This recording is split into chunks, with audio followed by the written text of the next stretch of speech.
In 1970 in Australia, Churu and Baibabi were advertising Srila Prabhupada's coming to Australia. And there was a sign on the then temple in Paddington, pure devotee coming to Australia. So a pure devotee. And at that time I had just started coming to the temple and getting association with the devotees. And they were all tremendously excited about meeting a pure devotee. We were all devotees, but the big pure devotee was going to come.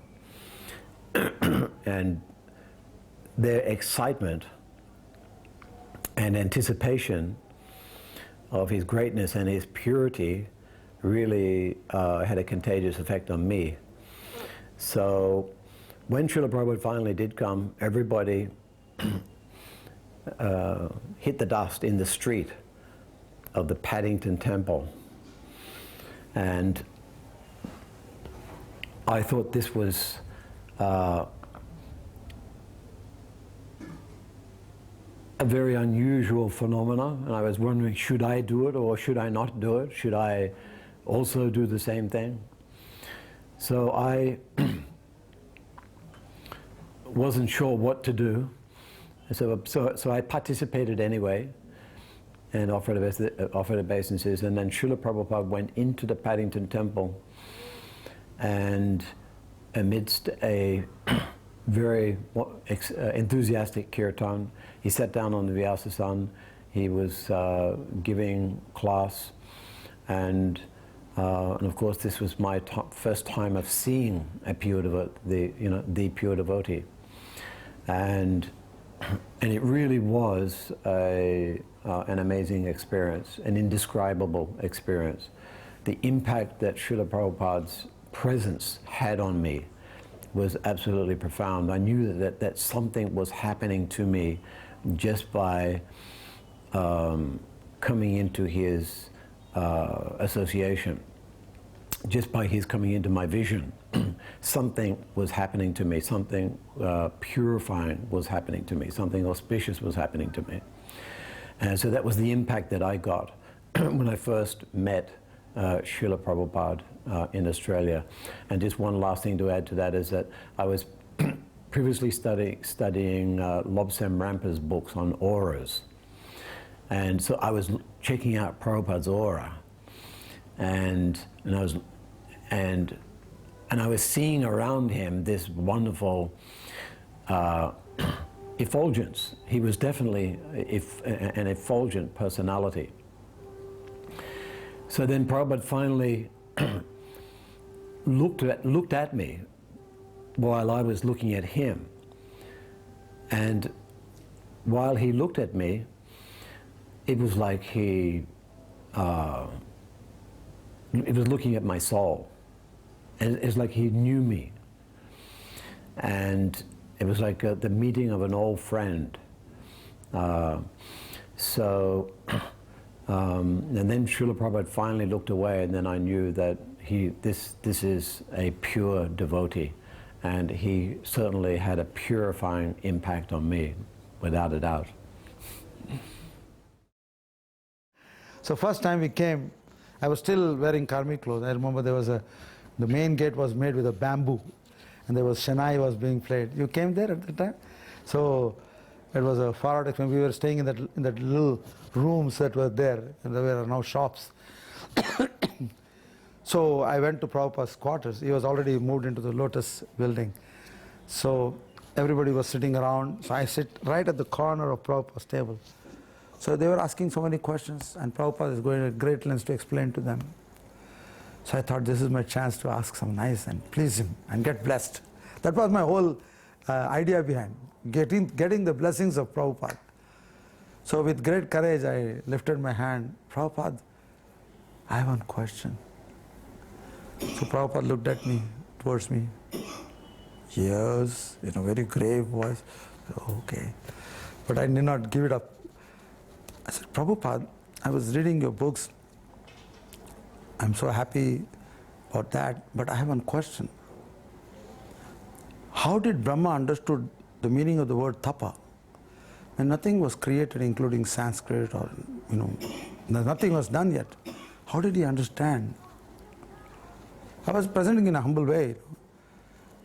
Maybe Prabhupada is seeing something else, and I did not know. I was, we come from the mundane world, There's so many subliminal desires are there, we don't know. So I asked this question. So Prabhupada just looked at me one more time. Don't think Krishna doesn't know what he's doing. And don't ask such stupid questions. For me, I thought, oh, Prabhupada, this was meant for your pleasure. He reduced me to stupidity. And I was like, my mind was going in uproar, But what can I argue with Prabhupada, We are completely ignorant. But somehow or other, I was quiet. We sat about an hour more. Then we all left the room. But I was thinking, what did I do wrong? What is that? What is that? But that time, I already got the attachment. The next step was initiation, everything.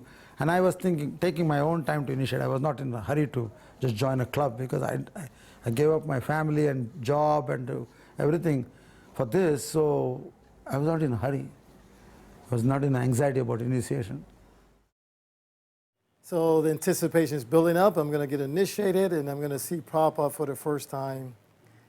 And then we're in Chicago, which was a little rough place, I guess, in those days. People very American in a sense and defensive about it. If you didn't dress like an American and you didn't talk like an American, then you deserved to be abused. So we were 100% the opposite of what they thought Americans should look like. So, you had a few months to adjust to that, the shock that people didn't like you because you didn't dress like them. They were brutal in Chicago. They would arrest us on Harinam, arrest us on book distribution, even though the judge would always throw it out when we come in front of the judge. And police, everyone just went out their way to make you feel unwanted. So this is the scene, and at that time I am 19 years old. So they decide Prabhupada's coming, and we're going to go to O'Hara Airport and greet Prabhupada in the airport with kirtan. And I'm thinking, they're going to arrest Prabhupada. I'm 19, naive, I don't, but you don't question authority there much because I'm really low on the pecking order. But in my mind, I'm thinking, they say, why are they going to the airport to do this? This is going to be. So we go to the airport. There's probably 60 to 100 devotees with kirtan in the airport. And in those days, you could go up to the terminal. And I remember, of course, when there were kirtan and the media's there, and television stations, big scene in the airport. And I particularly remember the police because we would distribute books in the airport, and so we're always conscientious of the police and trying to avoid them or what are their reactions. And I'm looking at the whole scene, and I remember the policemen just standing over there with those faces. Like, I can't believe these people, or how dare they. Even the people walking through the airport are really just giving us the look like, you people, what is wrong with you? But the devotees are absorbed in just kirtan and anticipation and waiting for Prabhupada. And even myself, it's, the first time you're going to see the pure devotee, the person you've been reading the books or the person you've been serving. And the video gave you a little sense of what he's like, but it's nothing like what it is when you see him in person. I think that was really one of the biggest realizations I got when we finally saw him. So anyway, plane lands, it's pulling up to the terminal. I believe Prabhupada came off first. I think they would give him the courtesy of coming off first. And doors are opening, and the kirtan is building up, and Jaya Prabhupada, Prabhupada. It's really, and then you see Prabhupada. He's in front somehow or another. Maybe I think one devotee, but there's not any. And of course, naturally, you're going to give that big reaction like you would when you're greeting someone. But the most amazing thing to me was his reaction. When you see someone who doesn't have a false ego, when he comes through, he doesn't react the same way we would. Like if I'm coming through there and there's 100 people having kirtan for me, you know, either you're going to big smile, oh, thank you, you know, or you're going to act like, oh no, I'm not affected. But there's typical reactions that everybody does, and everybody interacts like that. That's part of the social aspect of an event. Prabhupada didn't do any of those things. So it's mine, but you're stunned because I'm stunned. Look, I go, but you weren't offended. I can't describe. You have to be there. That's the only way you can describe it. You have to be there to see the interactions. Then you see that this person is transcendental. He is not ordinary. And in the video, you could see he was older, so you expect him to kind of walk like an old person. But he's walking just like a young man, you know, with the cane. I'm thinking, he doesn't even need the cane. Why does he have it in the first place? And he's, you know, it's just, I'm in awe, and you don't know what to do because he's not reacting the way you expect. So you just kind of stand there like this. And I see him come around the corner, and he's turning. And as he turns, I catch those policemen that were standing like this. Now all of a sudden you see them, they're serving, they're walking with Prabhupada. Stand back, making everybody move. And they're totally changed. Everybody's changed. The TV reporters, all the karmis, all that defensiveness, that offensiveness, there's gone. And of course, you know, in the airport, at least that time, he went straight to the car, a little bit of an interview in the car, and he left and we ran back to the temple. But I remember afterwards in the airport, those policemen that were there, attitudes totally changed in the airport. They weren't anymore, you know, harassers like they used to. Well, I heard with the exception of one person, someone said, they said a few weeks later he died from heart attack. The only one that didn't change. But the rest of them, just from seeing Prabhupada once, that was it. That was it. So that's that moment's association with a pure devotee.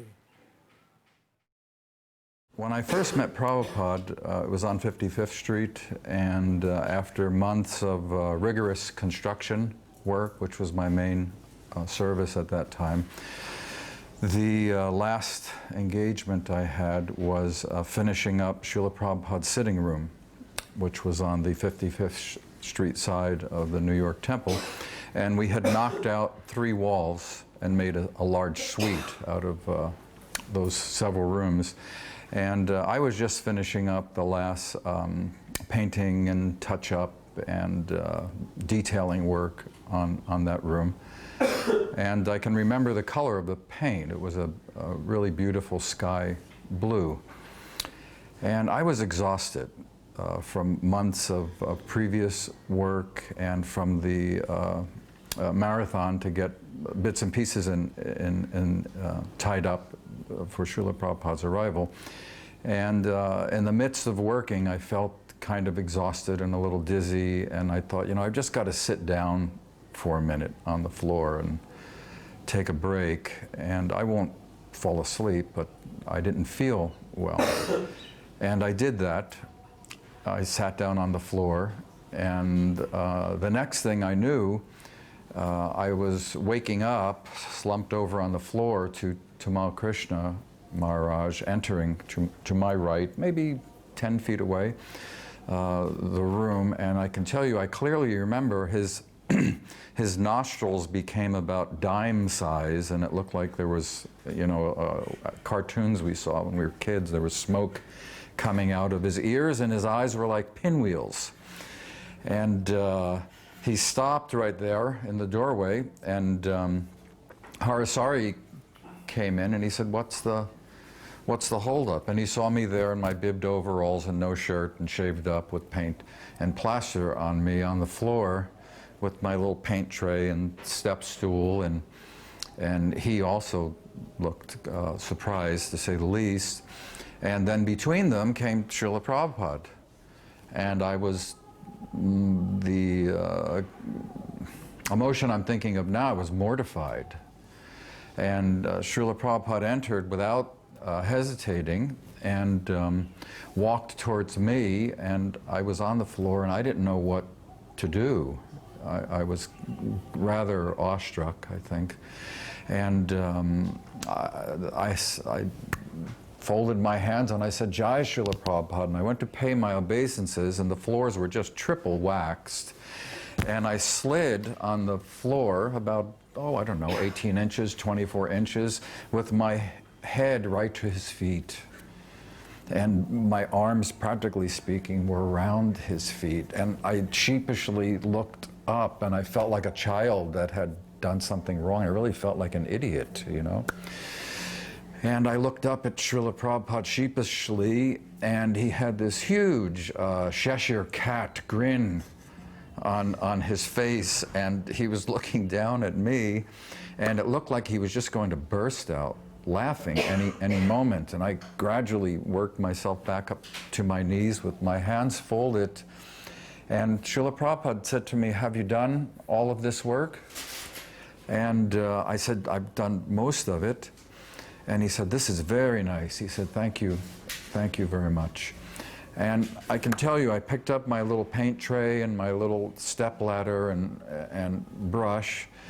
And as I was leaving the room, really my feet were not touching the floor. I felt as though I just glided out of the room. So that was my first meeting with him. And what I take from that after all these years was his smile, which was brilliant, and my hair is standing up. I'm sure you can't see that on camera, thinking about it. So it was a very inspirational moment for me to see his cheerful, good humor and well-wishing. And I always thought, what a wonderful situation. Like our song says, I was asleep when I met him, and when I woke up to his radiance. So that was my first meeting with Srila Prabhupada. I got first initiation in the Glebe Temple in Sydney in 1972. One very memorable episode was when Srila Prabhupada was coming to Australia. The temple president at that time was Vegavan Prabhu and his wife Padmavati. Very nice devotees. And I said to them, Srila Prabhupada says that taking the water from the lotus feet of the pure devotee is essential for spiritual development, and that water is very, very powerful. So, especially the water that has washed the lotus feet of the spiritual master. So I became totally impassioned by this particular service, that to such an extent that if I didn't do it, my life would be totally incomplete. So in that mood, I went to Vegavan Prabhu and Padmavati, and they said, okay, look, you take the responsibility, you do it. And I took it up very enthusiastically. I had a beautiful big stainless steel bowl with warm water in it, fresh warm water, with rose petals, with scent, and there was a short little table, foot table for Prabhupada to put his foot on. I had brand new cloth for drying his feet. So when Srila Prabhupada came into the Glebe Temple, which was a converted, one of the rooms in a house, So he came into the hallway, and before going into the temple room is where I had organized the foot washing to take place. And, and it went as planned. He put up his left foot, he put up his right foot, I poured the water on, and I dried his lotus feet, and he then went into the temple room, followed by a thunderous kirtan. So I was left with this huge big bowl of sanctified water from the lotus feet of Srila Prabhupada. And everybody followed the kirtan, and I'm left alone with it. So then right next to the temple room is the kitchen. So I went into the kitchen, and I was all alone in the kitchen. And I had all this water. And I thought, I'm going to drink this water, and it's for self-purification. But I thought, no, I can't respect prasadam in Krishna's kitchen. So I said, I'd better go out the back. So I went out the back, and there was a veranda there. So again, I was alone. So I had this huge big bowl of water, and I started drinking it all. And just drinking it and drinking it. And when I got to almost to the end, Hari Sori Prabhu came up to me and says, hey, you're not going to drink all that by yourself, are you? And I said, yes, I am. But then I reluctantly gave him the last bit. So that water from the lotus feet of Srila Prabhupada had such a profound effect on my consciousness. I felt as if my feet were not touching the ground for about a week after that. I was just floating everywhere. It was such a purifying substance. And because also of my faith, my dridha, in the power of that, just like if somebody has faith in the holy name, that the holy name's power is more released. So I had more than I had absolutely implicit faith that that water was going to purify me, and absolutely it did.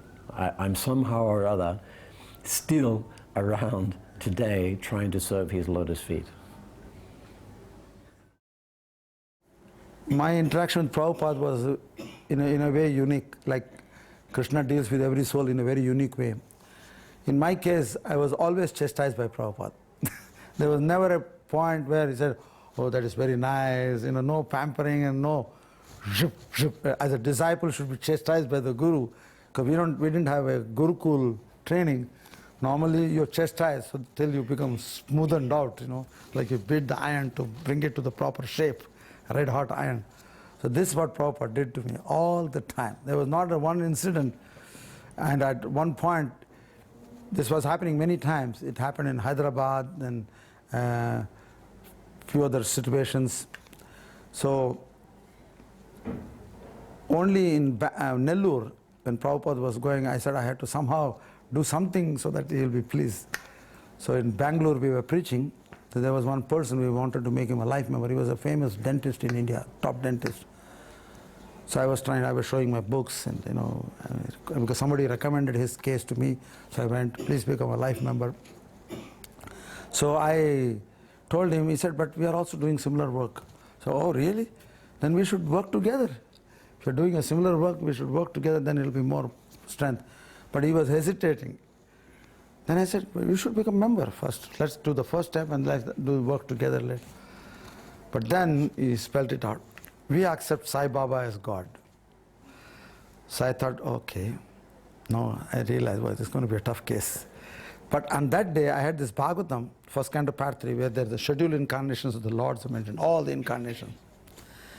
I said, if I would wear your dress and a little mirror here, do I become a dentist just by wearing a dress? Just because I look like a dentist? No. I have to go through the process which you went through. So similarly, you may think Sai Baba is God. That's nice. It's okay. It's your choice. But let us refer to the Shastras. Where in the Shastra Sai Baba's name is mentioned? Please give me one reference. I'll be happy with it. Then he told me, Swamiji, you are a bookworm. You go by the book. I thought, well, Then I again told him, well, It's like anybody can become a dentist by putting the uniform. No need for any qualification, reference, tests, exams. So I went to Nellore because Prabhupada came to Nellore. So in the morning walk I told Prabhupada, Prabhupada, this man told that we are bookworms. Because I told him the incident. Prabhupada looked at me, tell him that you are a worm in the stool. We follow the book, definitely. But these are not ordinary books. These are shastras spoken by the Supreme Lord. These are the law books which guides the whole universe. Why we should not follow? So like that, this was one time I had a little bit, a response from Prabhupada which was more soothing, not with the stick. But otherwise, few other incidences happened before that, where Prabhupada came to Hyderabad, and I had the good fortune of doing public relation work for Prabhupada.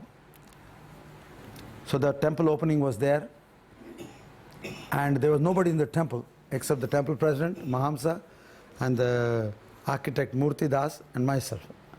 I was supposed to do public relation, and everybody has gone out for collection because they had to bring money to finish the temple. So for me it was like a greatest chance to do this public relation work, because I learned in Bangalore from one life member lady who was from Harvard and Stanford University, Indian lady. So she trained me how to do press conferences, everything for our program. So that same format I applied for Hyderabad, and it was a big success. The opening day about 150,000 people came. That was the police report. And the press conference, 45 press people came. And Prabhupada asked me, so what am I going to speak? I said, Prabhupada, the problem is, nowadays everybody asks, how are we going to maintain if everybody becomes Krishna conscious? Where will the food come from, this and that? So I selected this verse, Annat Bhavanti Bhutani Parjannat Anna Sambhavat. So this verse I took. So please, the subject matter of the press conference will be this. So Prabhupada was very happy. So we did a conference, and he was very strongly was present. Unless we know the process of performance of yajna, it's like a government doesn't run without taxes. Every government will tax. The tax is the yajna of the people. They have to pay a little share of their earnings, whatever they do. So similarly, yajna is a process of paying taxes toward the demigods. And this way the whole universe is maintained, and they reciprocate, we reciprocate. It's all a question of teamwork. So I was very happy that Prabhupada was doing this press conference in a fantastic way. And it came in every newspaper on the front page for like 5-6 days. And it was such a publicity. And the front page ad, everything was like one of the best public relation work I could ever do. But because it was for Prabhupada's pleasure, sky was the limit for my enthusiasm. We could hardly sleep maybe 1 or 2 hours a day for 15 days. No hunger, no thirst, nothing. No, we didn't care for anything. Because Prabhupada is coming, you have to do them nicely. And the temple opening was very good. And Prabhupada was very happy and pleased. It was the first temple in India where a land was donated. Everywhere we had to buy land. Mayapur, Vrindavan. Vrindavan, I think we got something donated. Bombay we had to buy. Everywhere we had to buy. But Hyderabad, we got the choice piece of land right in the center of the city. You've been familiar with that place? Okay. So, and we made this temple, Radha Madan Mohan temple. Krishna was in a very, like a little hut. Then we moved into this place. It was a grand success. I think it was maybe I don't know if I made it back to the airport in time or maybe it was the next day, but now he's in the temple room, and this is the 75, so this is when Radha Damodar buses were there, and it was a huge gathering of devotees, which generally didn't happen from so many temples. So the temple room was packed up. There's too many devotees there. And somehow or another, I got myself in a position where, I'm right in front of us, Prabhupada's coming in to greet the deities. So, of course, I'm just in awe, and I'm just standing and looking like this, and Tamal Krishna's kind of leading a group there with Sudama, I think Vishnu John Swami and some others are there. Anyway, I guess he's seen my enthusiasm. He gives me Prabhupada's chutter and cane to hold. So I get to get kind of an entourage there in the back, a nice little space behind Prabhupada. I'm thinking, wow, this is really great. I can't believe it. And he goes up to Gauri Tai's altar. At that time, it was just Panchatattva picture, no Gauri Tai. deities. And Prabhupada lays down and pays full obeisance, which to me is another, even now I can't do full, I'm too old, but he does full dandavats. And his feet are sticking out. So I believe before Prabhupada came, Tamal arrived, and he gave us this instruction. Whatever you do, don't touch Prabhupada's feet, because he doesn't want to get sick, and people are touching his feet and they're getting sick. And I remember thinking to myself also, like, well, he's going to initiate me. How is he, what's worse, initiating me or me touching his feet? I don't get this, but I'm Bhakta Nate, so what am I supposed to be arguing about? So I'm standing there, and somehow or another, I get this voice, this inner voice, says, you should touch his feet. I said, no way you can touch his feet. We're right here in front of the deities. And he said not to do it. I'm not going to do it. No, I'm not going to do it, but, I want to do it, but I'm not going to do it. And then after I saw them pay their obeisances, there was no room for me to pay the obeisance because I've got all the things and I'm right behind them. Like, oh. And then the voice says, if you don't touch his feet, you're never, ever going to get this opportunity again. And besides, nobody's going to see you. They're all paying obeisances. So I said, okay, I'll do it. I'll do it at the next altar. So he goes in front of Kishore. He goes down. And I gently go down with my head. And I just touch the bottom of his feet. Very softly, and I come up.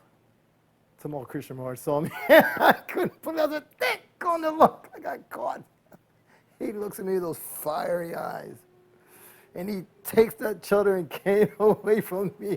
And I'm standing, what can I do, Prabhupada didn't say anything. He didn't say anything at all. Anyway, many years later, then when I was telling you before, I was talking with Brahmananda, and I talked about that also. I told him how, I put my head on Prabhupada's feet, and on the bottom too. I mean, that was, he looked at me and says, you did what? I said, what did Prabhupada say? He didn't say anything. He said, I saw in Vrindavan, India, someone did that. And he turned around and he just lit him up, for touching his feet in front of the deities. I guess he saw so new, he just, he didn't say anything. It was, and he went to the Vyasa-san. I took the fan. I'm fanning him too. It's just so anyway, I got a little extra mercy there. Somehow or another, Krishna let me. I don't know how many devotees can say they touched Prabhupada's feet, but I got the bottom, the dust. So forgive me for the offense in front of the deities. This is the second of the three good fortunes I had of spending some time with Srila Prabhupada personally. It was rather difficult in those days for a new kid on the block, and I was fairly new. I joined in '75. And at this time, it was around the same time, Srila Prabhupada was visiting the Manhattan Temple, and he was on his initial inspection, and although I had spearheaded construction on the building with Tosan Krishna, and Pancharatna was our quasi-bhakta leader, I wasn't invited to go on the initial inspection. However, being familiar with the building as I was, I knew the fire doors that didn't lock. There were certain doors that would not close securely. So I waited until Srila Prabhupada and the entourage passed this particular fire door, and Tamal Krishna was there, and Adi Keshava was there, Bhavananda, Sudama, Madhavisa, maybe Sri Ram. So whoever, anybody who was anybody was kind of there at that time. And I waited just until the entourage passed the fire door, and I opened it as quietly as I could, and I slipped into the back of the procession, and Drishtadunya Maharaj was there, and he said, hey, you can't be here, and this was by invitation. I said, no, I want to spend time with Srila Prabhupada. And Srila Prabhupada stopped, and he turned around and he looked right at us in the back of the procession, and that was it. Boy, we were just like, fell into line like a couple of choir boys, and that was the end of it. He just gave us a look. And so, but what followed that was curious, and I sort of haunted by it in a way. Tamal Krishna suggested to Srila Prabhupada that we sell the building on 55th Street, and Srila Prabhupada pretty much ignored him, and it struck me because I had put so much blood, sweat, and tears into working on it, so I was personally attached. And then Adi Keshava said, and with this, I think it was $2.1 million they were anticipating in profit at the time, we can do some other I guess he was going to say project, and Srila Prabhupada interrupted him and he said, stop. He said, do not sell this building. Where will the devotees go? Where will the deities go? If you sell this building, so many devotees will fall down.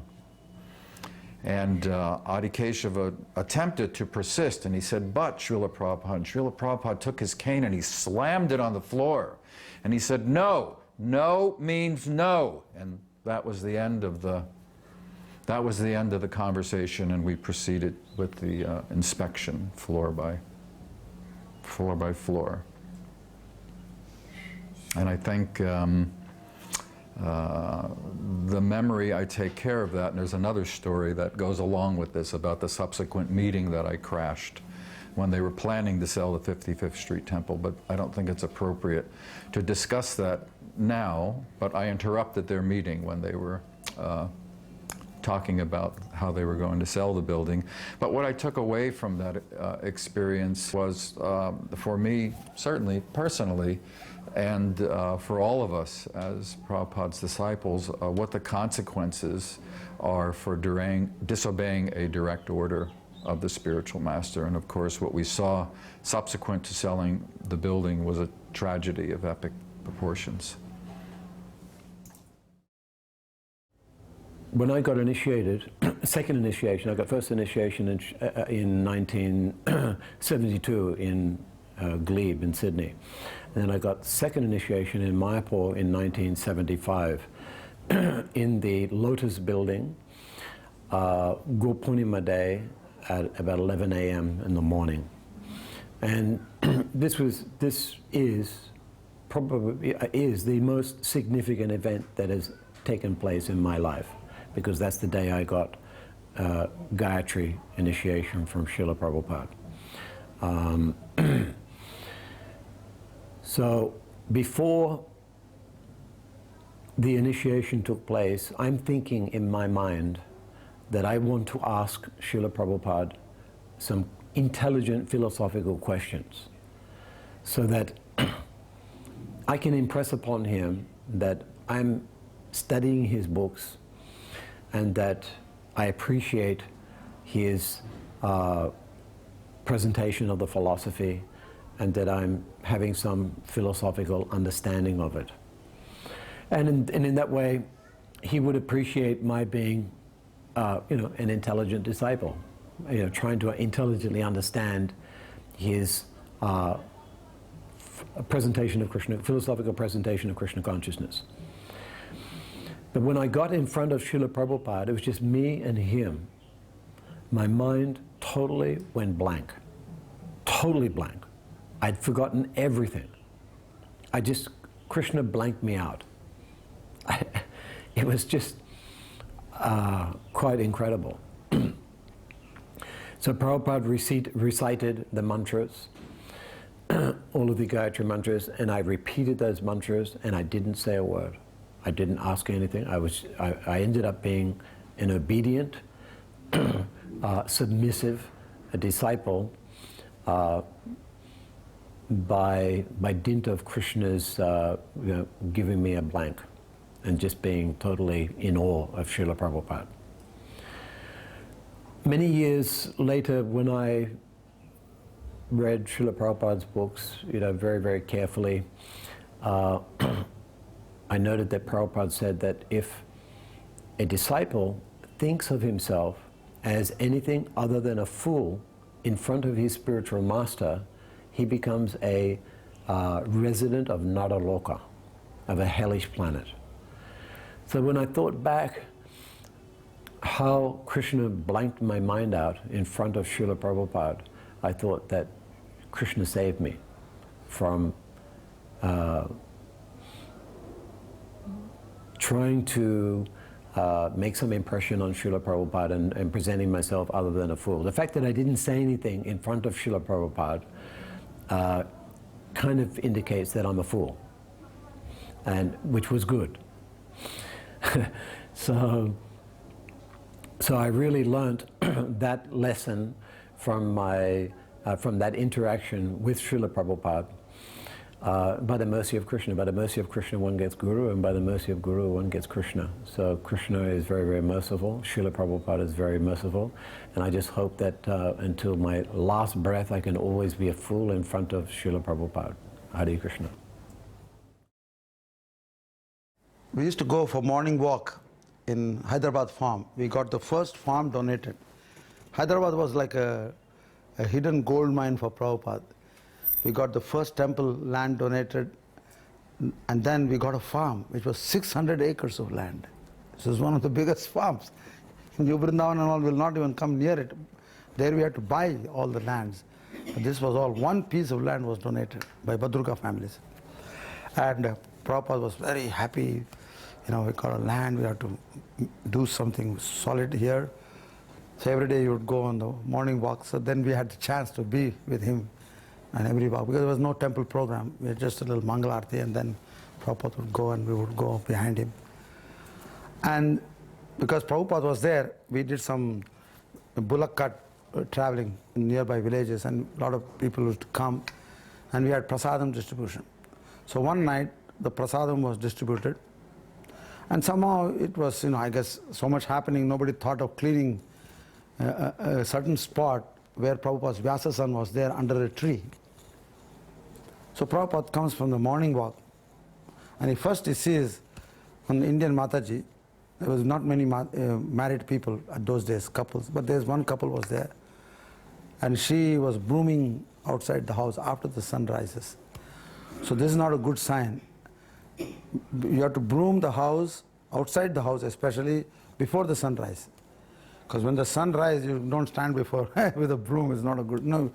So after all, the Supreme Lord is in the form of sun, is giving us light. So you don't greet him with a broom, you know, in the hand. So there's also subtle reasons for all these things. So this lady, you know, she was just doing a proposal. Indians are forgetting everything. And he was, that particular day was like a fireball, you know. There are so many mistakes everywhere, everything. And he was chastising every one of us. So he was trying to go to his Vyasasan, and he could see that place was all muchi. It was not cleaned. So he said, yesterday it was so clean, there were little puddles of water on that same platform, and I had to tiptoe myself to the Vyasasan. And today it is so muchi, I cannot even go up there. So somehow or other Prabhupada sat on the Vyasasan. And then, of course, one devotee, one of our God brothers, Patidharan, he wanted to somehow do something about the situation. So Prabhupada left his shoes there, so I picked the shoes and held it in my hand, and he was taking a knife, a little knife to scrub. So Prabhupada looked at him, what are you doing? Oh, I'm cleaning. What are you cleaning with? A little pen knife. Take this knife and cut your throat. I thought, oh my goodness, Prabhupada is in the fire today. Then there was another Bengali devotee called Govinda Das. I don't see him so often, but then they were talking in Bengali, why don't you do something about it, you know? And of course Govinda Das was telling, you know, but you know, even if you do, nobody listens here, you know, they had been, you know. Then he looked at me, said, then he actually started with a very heavy word, Swar ka bacha, Kutte ka bacha, you know, means son of a pig, son of a dog, you know, heavy words, you know. I said, beware of your association with these mlechas and yavanas. They'll spoil everything. You know what is going on here. Why didn't you do something about it? I mean, what can I say to Prabhupada? And I was just putting my head down, you know. It was a very awkward situation. I was holding his shoes, I was putting my head down. Said, you should teach by your example. But beware of your association with these mlechas and yavanas. And there were so many GBCs were there. There were a lot of senior devotees came. Hansaduta, Harikesh, and so many other devotees were there. So this was a very strong instruction he gave me to be always alert. Don't take anything for granted. Even though you are in the Hare Krishna movement, don't think that we are all, you know, sometimes we assume we are all devotees, not really knowing what is the depth of the meaning of a devotee, or to speak of, you know, the other things which is going on. Still, a lot of things has to be done, a lot of work is still left. But one should not become familiar with this Krishna conscious culture. Because if you make an aparad, there's a reaction. You know, there's 4 types of aparad. Vaishnava aparad, Nam aparad, Dham aparad, Seva aparad. So you can commit aparad at any level. And when the aparad happens, aparadha, the word itself says you will be taken away from aradhana, from service to Krishna. Some blocks will come. So suddenly you lose interest in chanting, suddenly you no enthusiasm to do service. You know. So these are some things very important to learn. And Prabhupada told, don't take things for granted. Think. You know, think before. Just because somebody says doesn't mean you have to just accept it blindly. But because the movement runs in a certain direction, sometimes you don't know whether to, it's time to think about all this. Your thinking means a sure shot of divorce. But we don't want to work divorce because Prabhupada said we should work together, cooperate together. And in the last days he made this statement, your love for me is shown by how you cooperate. So this is a challenging thing for us. So we have to also raise our adhikar from Kanishta level to Madhyam level so that we can reconcile all contradictory situations and statements of Prabhupada and resolve it in a way so that our determination to serve Krishna becomes very strong. And that's what Prabhupada himself did in his own life. After all, the Gaudiya Math suddenly collapsed. And there were some God brothers whom he worked, they could not work anymore. Their followers, they were saying something. So he did not lose his mind. He was very determined, he was very fixed. His Guru's order was there, he was very firm faith. And they were all well-wishers, but he never took them as a reason for anything.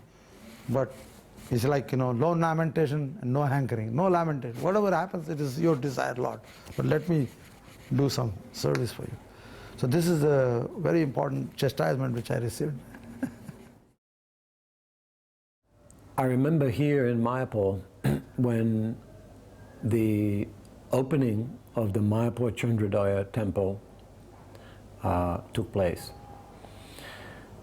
It was the first Mangalatik with Srila Prabhupada in the Mayapur Chandrodaya Mandir. Srila Prabhupada was upstairs in his room and the Mangalati was on the ground floor. It was an absolutely tumultuous Mangalati, and it was led by His Holiness Tamal Krishna Maharaj. And it was boisterous. It was an amazing kirtan. It was just from start to finish. It was fully ecstatic. Nothing was slow. Everyone was dancing. Everyone was practically reaching the ceilings. And it was an unforgettable Mangalati. And obviously it was the, part of the auspiciousness of things to come in Mayapur. It was the inauguration of all the chanting that would follow. So after Mangalati, Tamal Krishna Maharaj went up to Srila Prabhupada, and Prabhupada commented about the Mangalatik. So Tamal Krishna Maharaj came back down and made an announcement to the devotees. And he announced to the devotees that Srila Prabhupada said about that Mangalatik that if you all keep chanting like that, Srila Bhaktivinoda Thakur himself will personally come here and take you all back home, back to Godhead. So all the devotees gave a huge big Hari Bol to that. And so that was a very fond memory that I have of Srila Prabhupada's appreciating the kirtans in the Mayapur temple. Also during that period in Chicago, of course, having so many devotees there, devotees weren't accustomed to having a large initiation, even though the Evanston Temple was considered a big temple room in those days. But at that time, they were going to install the Gaurnitai deities for the buses and initiate all the devotees. As a matter of fact, there were so many devotees that they arranged it in such a way that the women couldn't get initiated. There was no room for them. Anyway, afterwards, they complained to Prabhupada, so he made them do it a second day for them. But the first day, there was no room for them. So anyway, we're in there and the initiations are going on, and you can imagine there's multiple lists from different temples. Things are getting a little chaotic. And then one thing you definitely notice with Srila Prabhupada, he did not like to waste time. So as initiations are going on, they're calling people up. You can see he's getting a little, hey, come on, let's get this thing going. By that time, they call me up. My name is Nathaniel Bhakta Nate. So, of course, I knew a month or two before I'm getting initiated, and I'm thinking, you're going to get some cool names within, Nityananda, Nardamuni, Nrsimha, you name it. And you can't go wrong within Narayan, something or another. I go, man, I can't wait. So, like, Bhakta Nate. I come up, and of course, I'm walking a little proud in front of Prabhupada. And what are the rules and regulations? How many rounds do you chant? Answer everything very nice. And he's reaching out with the beads. He says, and your name is Sikhi Mahiti Das. And I'm shocked. I think, Sikhi Mahiti, what the heck is that? It don't even sound like a name of Krishna. But I'm not trying not to look disappointed. And actually the whole room was kind of quiet because Chaitanya Chardamani was just, I don't think it had come out yet. They haven't published it yet. So then he explains, he says, Sikhi Mahiti was one of the 3.5 most confidential servants of Lord Chaitanya. He's looking at me right in my face. And I'm still looking disappointed. He goes, and it's a very nice name. And I take my beads. And I'm like, man, I can't believe Krishna just smashed my ego. Sikhi Mahiti. Anyway, at least it's a unique name. You don't meet too many people with that name, so I can be grateful for that. But to this day, even Indian people, what is your name, Prabhu? Sikhi Mahiti Das. Oh, what does it mean? And they don't even know what it means. So it's a name more popular in near Orissa, in that area. So there, if you say Sikhi Mahiti, nobody will ask you that. But outside of the area, nobody knows. Anyway, I thought I'd just throw that in there. All right. That's it for me and Prabhupada outside. After we finished construction in New York, and while Prabhupada was there in '76, so these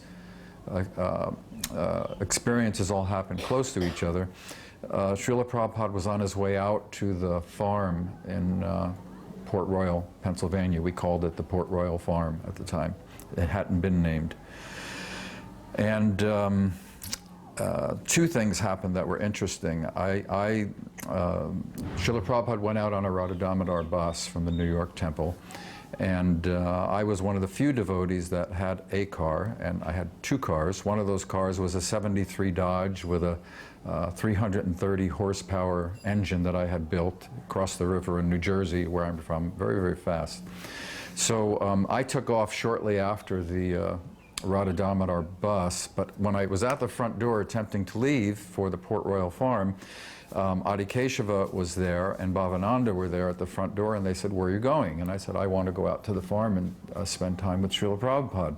And they said, you're supposed to be going out to Port Authority doing book distribution, which was what I did when I wasn't building. Pragosh was my partner. And I said, yeah, I know, but I want to go and stay with Srila Prabhupada. And Adi Keshava told me, you're in Maya. And I said, well, I'll take my chances. I'm going to go spend time with Srila Prabhupada. So I flew out to Port Royal, about a 5-hour drive from the New York temple. And I was coming through the Delaware Water Gap, and a Pennsylvania highway state trooper stopped me. And I had my tilak on and shaved up and incense going and Prabhupada's tape on, and I was coming barreling down a mountain in the Poconos, and he pulled me over and he said, do you realize how fast you were going? And I said, oh, I'm sorry. I said, I'm trying to beat this bus that's coming out here. My spiritual master's on it, and I want to make sure everything is ready for him. And he said, what are you talking about? I said, I've got to go. I said, I've really got to go. And he said, well, just slow down. And he let me go just like that. So I got there and got to the temple, and Parmananda was there. And he said, Jaya Gaursundara, we don't have a Vyasa-san for Srila Prabhupada. And I said, you must be kidding me. And he said, well, we don't. What can we do? And I thought for a moment, and I said, okay, you go get some cinder blocks, you get some planks. I had Satyabhama, his wife.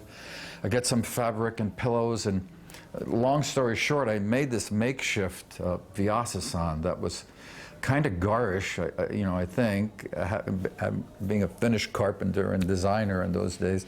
But I stood back and I thought, well, it's okay, it's all we've got. And so just when I was done, the Radha Damodar bus was coming in behind, 20 minutes behind me. And Srila Prabhupada came out, and we had a huge kirtan, and paid our obeisances, of course. But after Prabhupada, what came out of the Radha Damodar bus was this beautiful traveling Vyasasan with a marble base and crushed velvet lotus petal back, and I was so I was crushed when I saw it coming out. I thought, oh, God, he's not going to use the one that I made, and I was feeling bad about that somehow. And so he went into the temple room, and they followed him in, and quickly it was a prefab kind of modular thing. The base and the arms and the back went in, and it was ready for Srila Prabhupada. And as he walked up to the front of the temple, he went and sat on the big garish makeshift Vyasasan that I had put together. And I was delighted, to say the least, and thought, why would he choose that? But he did.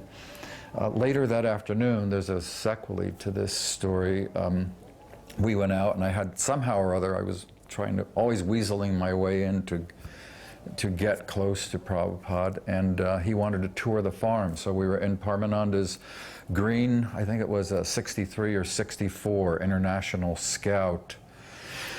And Parmananda was driving, Srila Prabhupada was in the driver's seat, and we had hay bales in the back. There were no seats, and Vishnu John was on one side, Drishnadunya Maharaj was on one hay bale, and I was behind Srila Prabhupada on the other one. And we were touring the farm. We came up to a beautiful meadow, and there was just rolling hills and pasture going on. Prabhupada put his hand up and he said, stop here. And Parmananda said, Srila Prabhupada, what is it? And he said, this looks like the place where Radharani appeared, so we're going to call this farm New Varshana. And that was how the farm got its name. And if you look at the old Back to Godheads, long before it was Gita Nagari, which Tamal Krishna changed the name many, many years later, you will see that, in fact, the name of the farm is New Varshana. So I don't know what I take away from that except the good fortune of having been there at the time and have a few more minutes of being close to Srila Prabhupada. One time in Sridham Mayapur, Srila Prabhupada was engaging us in feeding the local residents khichdi prasadam. I was one of the cooks, and cooking is not my speciality, but when Prabhupada wanted something, we would specialize in it. And we would cook this khichdi that would taste like sweet rice. It was so, not that it tastes like sweet rice, but it was so delicious that it tasted as delicious as sweet rice. So we would offer it to Srila Prabhupada. We cooked it in these huge big wots, and Srila Prabhupada would relish that, and then we would take his prasadam, and then Srila Prabhupada would, in the east side of the Bhajan Kurti, there was a little window. That window is not there now, but perhaps that should be restored, because that window is a very famous window that Srila Prabhupada used to spend quite a bit of considerable time watching the pilgrims eating the khichdi prasadam. The pilgrims could not see him, but he could see them, and he would watch them with great satisfaction. So that's another very nice memory I have of Srila Prabhupada in terms of the wonderful prasad distribution that is still going on even today on a greater and greater scale, and how fond Srila Prabhupada was of that program, and how much pleased he would be to see that that program is still being carried on today. See, Srila Prabhupada's wanting to make sure, or ensuring that nobody would, in a certain, around the Mayapur campus would go hungry, can be seen from different perspectives. One is that his compassion for other people who are genuinely suffering, because the people who are poverty-stricken in India, they really do have very poverty-stricken situations where they quite often don't get a good, substantial meal. So that perspective is his compassion. The other perspective is that prasadam distribution is spiritual compassion. So one perspective is his material compassion, which Vaishnavas are, and the other perspective is his spiritual compassion, is that by giving them prasadam, they automatically make spiritual advancement. So that's what I saw as something very significant, is that he would not ignore people's material needs, but at the same time, when he did give them their material needs, it was also had the spiritual touch to it, which I thought was quite ingenious. There was another incident happened. When I joined the temple, there was one cook. We were getting prasadam. So naturally I had respect for prasadam, because prasadam brought me to Krishna's, this movement, from Balaji prasadam to... So I was also going, even before coming to our Hare Krishna temple, to a neighboring Lakshmi Narayan temple, and every Sunday I would get Mahaprasad. I would only go there just for a little Mahaprasad, do parikrama and then get Mahaprasad. So our life, whatever progress we made was by the mercy of the Lord in the form of prasadam. So when I came to the temple, there was this upma. One day he made an upma, and all the devotees were making into a little ball of upma and were playing around. They were passing it like a football. Or I was like, Prabhu, don't treat prasad like this is prasad. Oh, you can have it all. They don't. So I was wondering, why should I have everything? I can only eat this much. So I took a little bit and put it in my mouth. Oh, what is this? Put it in, I can't open my mouth. You open the mouth, you can't close it. So this is strange upma, this is. But I didn't want to, start criticizing the management or whatever it is. I kept quiet. But I felt this person really has no idea how to cook. Everything, rice, dal, everything was useless, But then, after opening the new temple, the Sunday feast came. So 800 guests. And Prabhupada saw that all the guests were giving nice prasadam. So Prabhupada told Mahamsa, you're giving everybody Mahaprasad, prasadam, feast. Why don't I taste this prasad also? Bring this prasad. So Mahamsa was all enthusiastic. He went to the kitchen, made a plate and brought it to Prabhupada. And Prabhupada took each item mouth and put it back, and put it in the mouth and put it back. Prabhupada then looked at him. You're feeding this to the guests? He said, yes, Prabhupada, yes, Prabhupada. This is not even fit for feeding to the dogs. And this Prabhupada was so furious. He said, but Prabhupada, who is cooking this? So they're telling this honest man. This is their main bone of contention. He's an honest man, he's cooking. He said, he is not honest. This man is not a cook. This is no symptom of any cooking like this. They said, then when they said again and again, but he's an honest man, yes, you're eating garbage and speaking garbage. They told to Basugash that. You're eating garbage and speaking garbage. I don't know the exact words, but this is the spirit of the whole discussion that happened. I was so relieved that finally Prabhupada so you should throw this cook out of this place. So finally next day morning they threw him out. I was all happy that finally it confirmed my thoughts. This is not a standard, what is this useless standard everything is. But now we are in the moment, we are part of the same family, we have to upgrade it. But how to upgrade it? Not was easy. And then during one of this Sunday program, I was leading the chanting.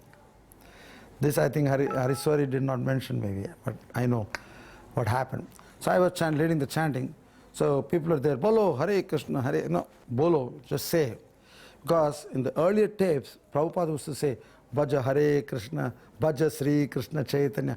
This Prabhupada himself changed over a period of time, Jaya Sri Krishna Chaitanya. And there was a good reason for that. So I thought if Prabhupada is saying, I'm only repeating these words, so then I just once I said, Bolo, Hare Krishna, Hare Krishna. And immediately Prabhupada sent Hariswari. Prabhupada said that you should not add anything to Hare Krishna mantra. No bolo, nothing. Oh, my goodness. It was just an indication to let people chant, but I was not adding anything, but it was an instruction that came from Prabhupada. Hariswari, I don't know if he mentioned that, but he sent him. I said, okay, don't. Hare Krishna, let us chant Hare Krishna. So there are a few incidences like that happened also. I have another very fond memory of when Srila Prabhupada was in the Lotus building in 1975, I believe it was 74, 75. And I somehow or other was privileged to be able to participate in preparing Srila Prabhupada's lunch prasadam. And I specifically volunteered to cook the sweet rice because I had heard that Srila Prabhupada's recipe for sweet rice was 16 parts of milk to 1 part of rice and to 1 part of sugar, and with a little bit of camphor. And so I followed that recipe, Srila Prabhupada's recipe, religiously. Again, it was something that I took it as my life and soul to make it perfect. And it was a very hot kitchen, and you had to stir the sweet rice very slowly so that it doesn't stick, because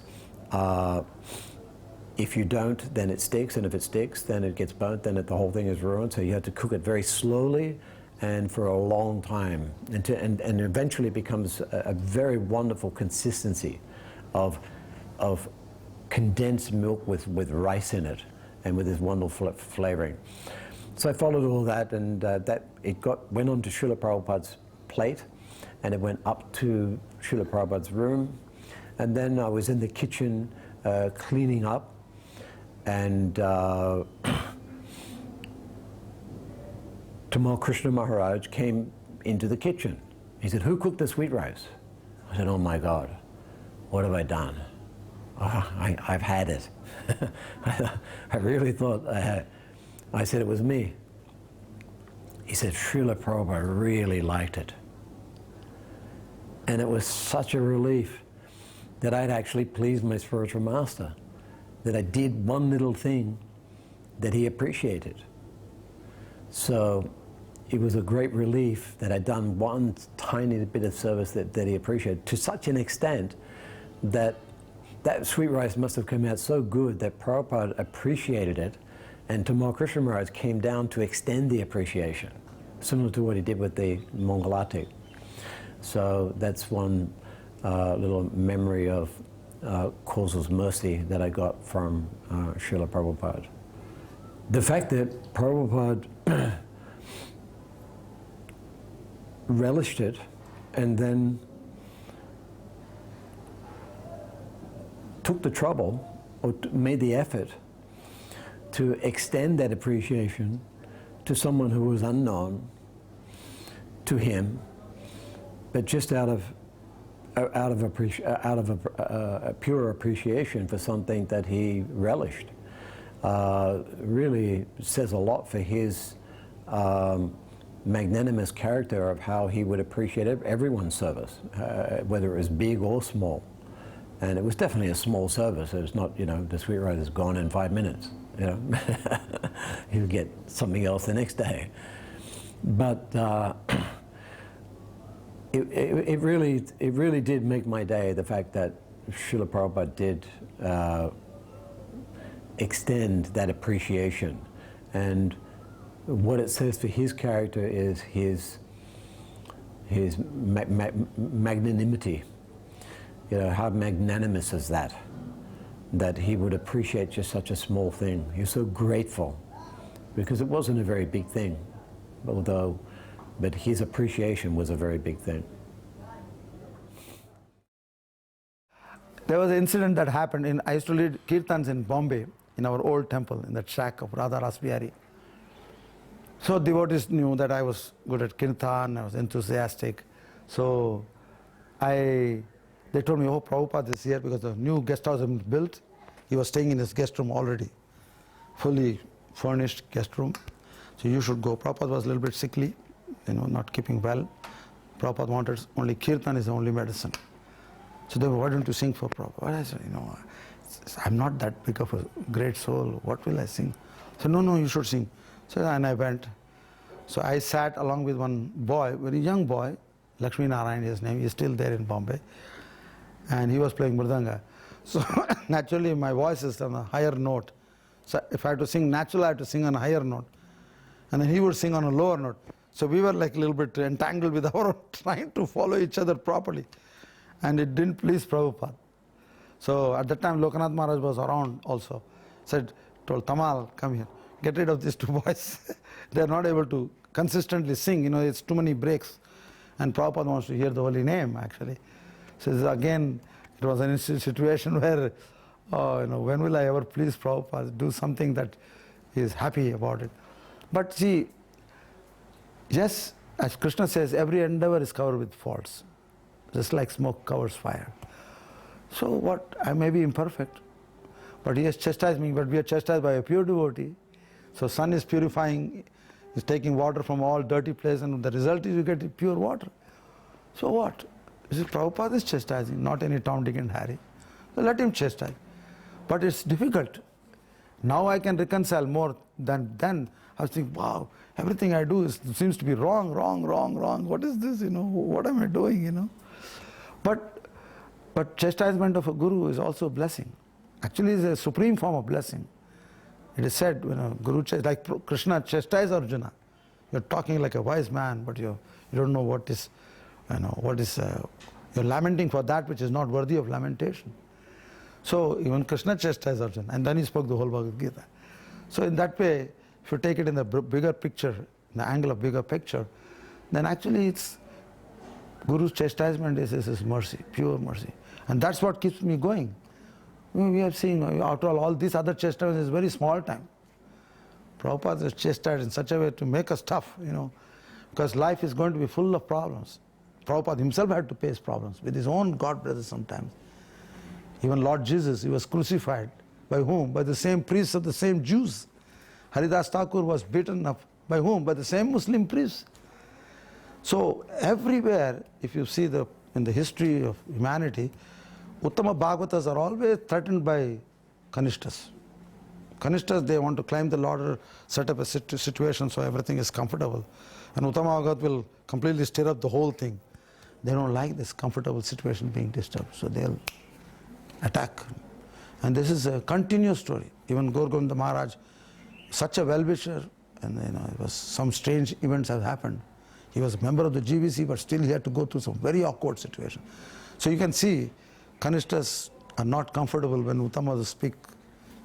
So for me, there's no question of being a Uttama or anything, but being chastised by Guru itself is a training to mature. Come on, you cannot just be complacent and stay on the lowest level, settling for some useless thing. No, you have to improve yourself. I'm not going to change the world, but the change has to come from me, within. And this is what Prabhupada gave me the message very clearly. Because that's what he chastised in Hyderabad farm. Mayapur, the last Gopanim he attended, February 1977. My first time coming to India, And anyway, I got to kind of tell a few things to get up to that, I guess. But I wasn't even, generally they schedule Sankirtan devotees to go, and it really wasn't scheduled. But I planned in such a way, I wanted to get my Brahmin initiation from Prabhupada. I thought it would be great to get it in Mayapur. And from Prabhupada, it's like, you can't beat that, you know. So anyway, I called my mother, who wasn't favorable in the beginning for me being a devotee. And I just, at the last minute, say, okay. Because they say, if you get your own money, you can go. Which meant you didn't take Sankirtan money. You get it from your relatives. So I called him, I need $1,500 to go to India. She goes, okay. I said, thank you, Krishna. So I got the money. You can go.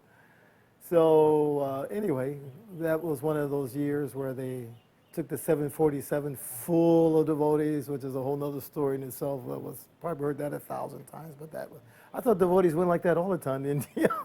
Great trip. So at that time, I'm thinking also now, I want to get closer association with Prabhupada if I can. Because being a new devotee, you know, our mood was to serve, not to enjoy the Guru. And as your service required, you would rise up to the point where maybe you're part of the intimate, more closer circle of Prabhupada disciples that are working with him to manage the rest of the movement. So, or maybe you do something kind of extraordinary, which in your service that Prabhupada will recognize you and maybe call you for something or I want to see him. So, you know, all of us are working like that. So especially generally the service of book distribution or the library party, or in India, of course, those devotees were working hard to build up these places. So, of course, Bhakti Tirtha was very fortunate in that he was able to, through the library party, do extraordinary things that got him close to Prabhupada. And anyway, I couldn't wait for that moment. I wanted some close association. So as we're coming on the bus from the Calcutta airport, I'm thinking, I guess I've got to figure out something. I got to see Prabhupada. And so when the buses arrive, you know, Mayapur is in its infancy for sure.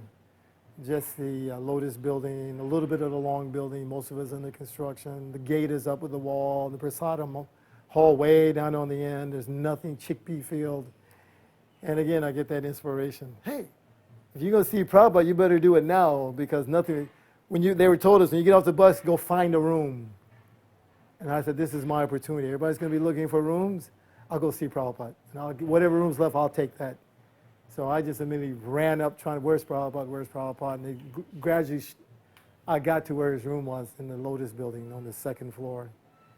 And I walk up very confidently, and there's some sannyasi there I didn't recognize. There's someone obviously in India who didn't come to America.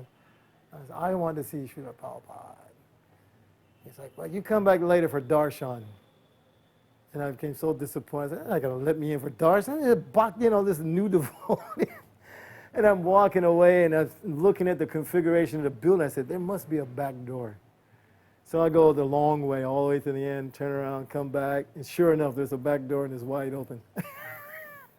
And Prabhupada sitting right behind the desk with his leg up, one leg up, and his arm resting on it, and he's speaking to two, it looks like local Bengali people because they're in pants and shirt.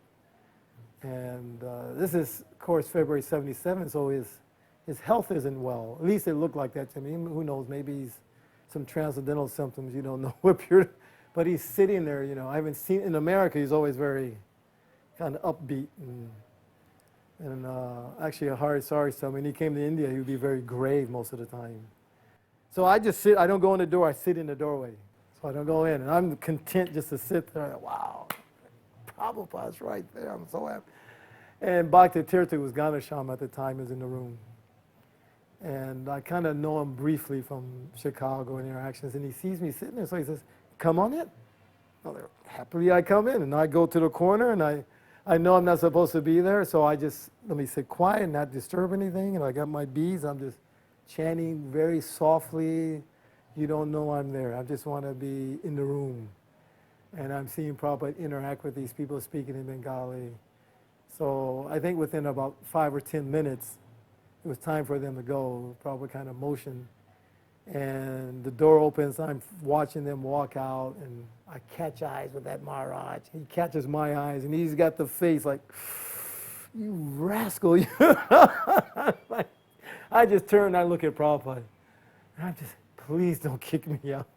I'm not going to disturb anything. I just want to be in the room with you for some time. And internally, I'm thinking like this. And I hear the door close, and it's just me and Prabhupada in the room. And so he's sitting back with his back against the wall, and he just closes his eyes. And it appears like he's resting, just resting like that. And I'm just chanting japa for a while.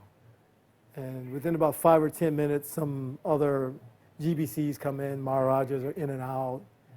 And the conversation is very grave. I've never seen such a grave tone. Of course, I mentioned America, Prabhupada's always pretty upbeat. And then gradually over time, I don't know what the period of time was. To me, I think it was probably an hour or more. The room starts to fill up. Devotees aren't leaving. They're coming in and sitting down. And Prabhupada's, I don't know if questions are being asked or if he's just talking, but it's very serious conversation, very grave. And the room begins to pack up a little more. And devotees themselves, too, they're very, you don't know how to react because at least for me, you never seen Prabhupada like this. You don't know what to think.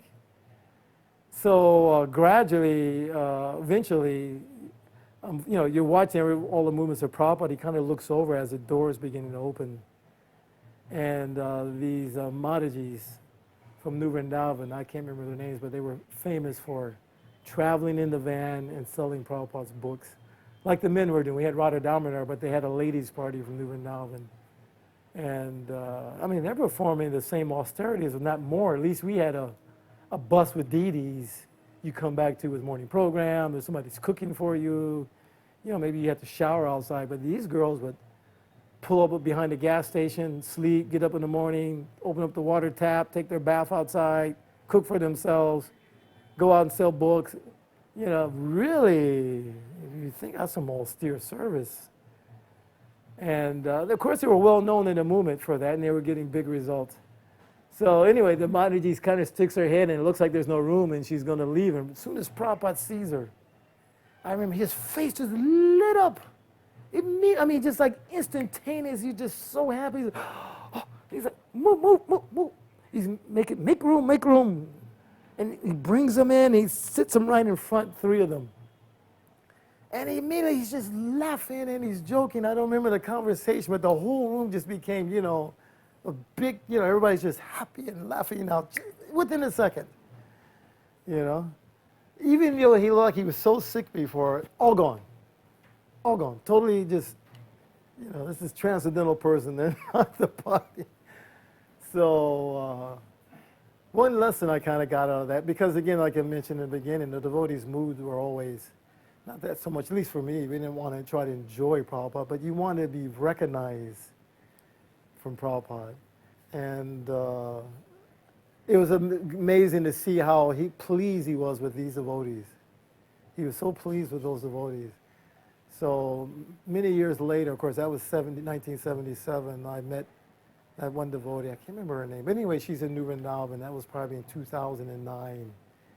And we're all talking about Prabhupada memories, and I told her about it. I said, you remember when you in Mayapur? I said, yeah, I said, you remember coming into that room and you poke your head in? I said, what you didn't see was how Prabhupada transformed when he saw you. I said, he was so happy with you all that he just became like, he was just so joyful. Instantly, before you came in that room, it was just very grave conversation. And actually, she said, I didn't know that. She thought the whole conversation had been like that the whole time when she came in. So, but anyway, Srila Prabhupada ki jai. Srila Prabhupada said, my service was actually assisting Janani Vasprabhu with the deity worship, and also looking after the Gaushala. At that time, there was about 6 cows. And word got back to Srila Prabhupada that we were hiring people to utilize the bullocks for plowing the land. So Srila Prabhupada said, why are we spending money in this way? Our devotees should do it. So Jaya Maharaj was,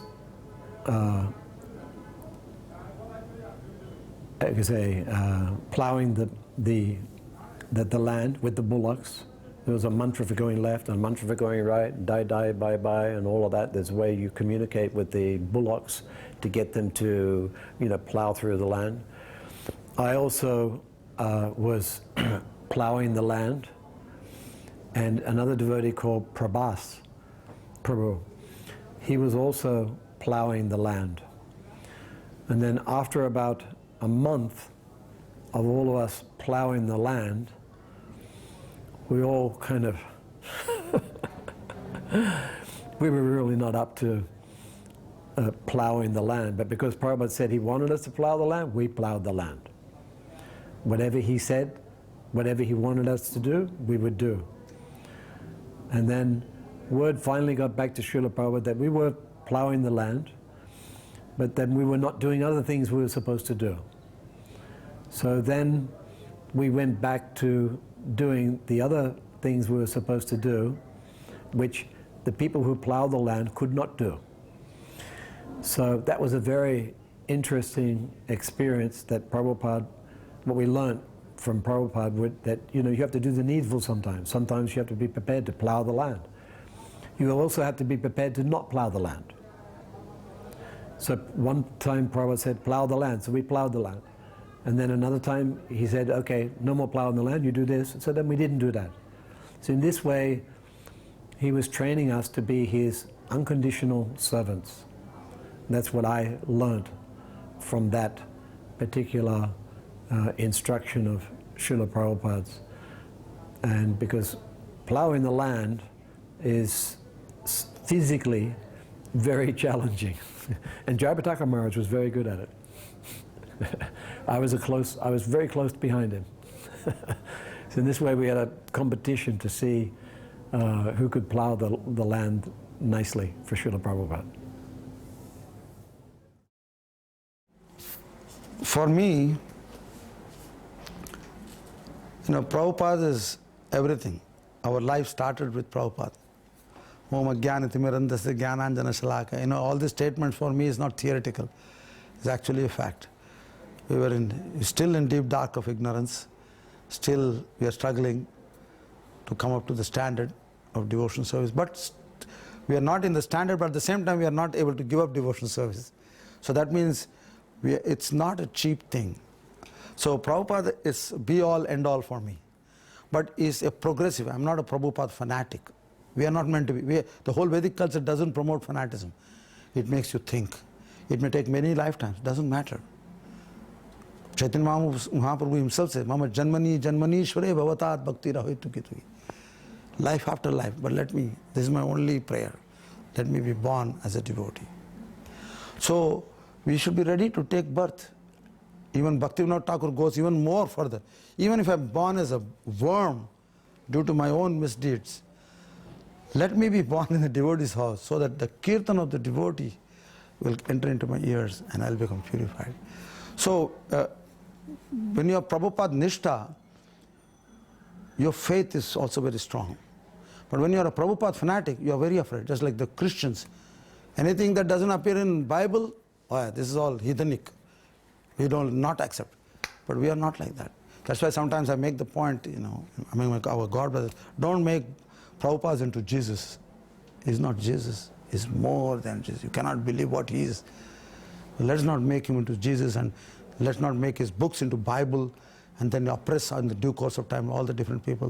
What is loyalty, what is faith in Prabhupada means. No, this is not such a cheap thing. Yes? Prabhupada, there are certain, like even Sukadeva Goswami, he speaks about Krishna being killed in Bhagavatam, in the 12th canto it comes. He's hit by the hunter's arrow. Now it's Sukadeva Goswami speaks. Now can we take it so literally, that statement, that Krishna died? So Vishwanath Chakravarti Thakur says, if we ourselves are eternal, how come Krishna is not eternal? So Krishna never died. But why is this pastime being spoken by Sukadeva Goswami? Why this pastime happened? Is only to bewilder those atheistic class. So they will become more convinced that Krishna is dead, now we can do what we want. So Krishna says in Bhagavad Gita, I am the cause of remembrance, knowledge and forgiveness. Matta smritir jnanam apohanamcha. So he doesn't encroach in this minute freedom. But you can use the Shastras for justifying your statement this way or that way. So similarly, Prabhupada has given us this very beautiful understanding of life. I mean, when I see Prabhupada, I see he's the most broadest mind. He is not afraid. And that fearlessness must come in our life if we have proper disciples. You know, I may not be a real classic example of a disciple in terms of rules, but we are following, we are doing as much as we can. Sometimes we also stumble in our way. But the fact of the matter is that faith, it is not Komal Shraddha as a Bhaktivinoda talks. Komal Shraddha means very tender faith. It has to come to a Drida Shraddha, means firm faith. And this is what Prabhupada makes it happen in our life. So we are not afraid to meet this Gaudiyas, that Gaudiyas. We will reconcile everything by the knowledge and the understanding which Prabhupada gave us in our life. And that is keeping us strong. We are thankful to Prabhupada about this. We are not afraid of meeting anybody. We will deal with it. Let them say what they have to say. Like Prabhupada always does that. You know that book which Hayagriva brought it out? Spiritual, it's a red book. In all the philosophies he speaks, and Prabhupada, how he dealt with each philosopher so nicely. He has not read all those philosophers, but what do they have to say?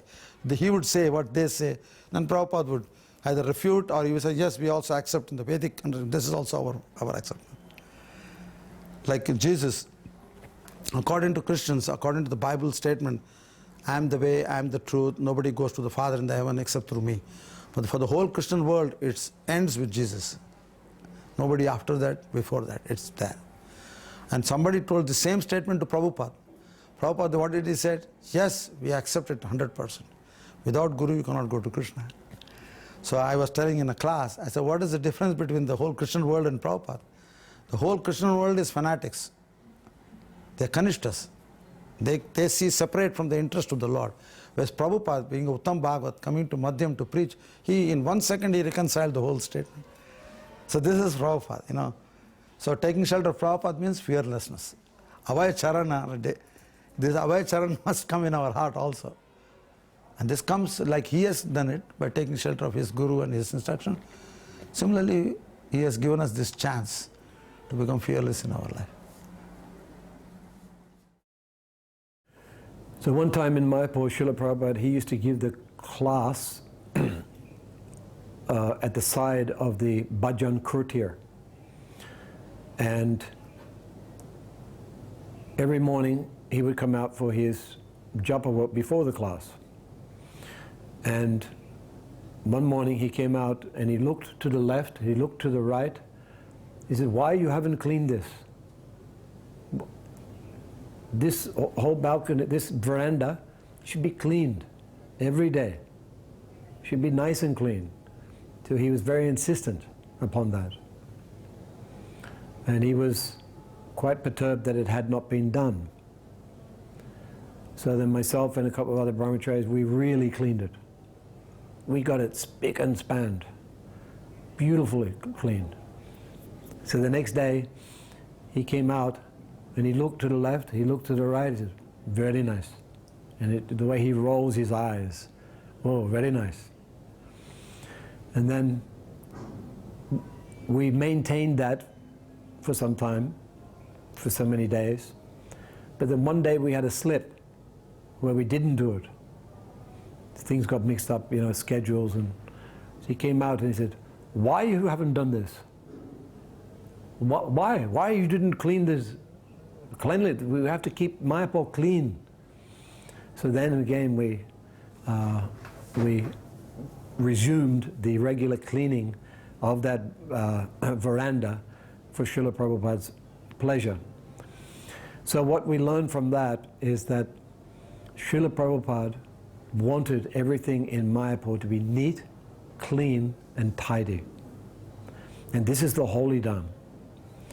And so in the future city of Mayapur, we know that Srila Prabhupada wanted it to be a magnificent, glorious, unique city in the world, and at least it must be neat, clean, and tidy.